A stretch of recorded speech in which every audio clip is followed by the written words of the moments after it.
Difficile circulation des moyens roulants sur la route de Ngamakosso à Talangaï.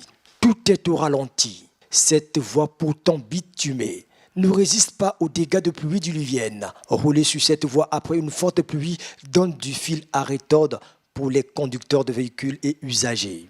Sauf que le pays est mal construit. La voie là est mal construite en réalité. Donc on ne peut pas traverser jusqu'à Ngamakosso, juste au marché là. Je ne peux pas arriver. Rien ne marche. Vous-même vous êtes là, vous êtes en train de constater, non? Donc, ce qui veut dire le pays va mal. Il faut arranger. Un peu plus loin, en allant vers le château d'eau, la voie goudronnée n'est plus visible. C'est du sable, totalement du sable, qui embourbe des gros et petits véhicules qui tentent l'aventure. C'est le cas de ce poids lourd qui a passé toute la nuit ici, mais doit être tracté. La population, pour sa part, évoque le manque de canalisation comme cause de ces dégâts. Le problème est qu'il faut construire même des caniveaux pour les deuxièmes avenues là-bas.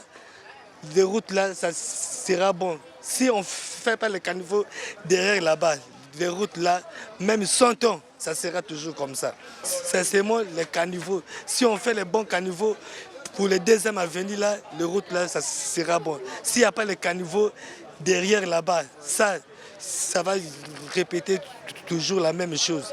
Mais c'est que là, on devait vraiment arranger parce qu'il faudra qu'on puisse arranger derrière les premières avenues et les deuxièmes, qu'on arrange, qu'on met des gros caniveaux pour que le goudron puisse respirer. Parce que comme ça, là, vraiment, on ne pourrait pas. Il pouvait arriver pour arranger.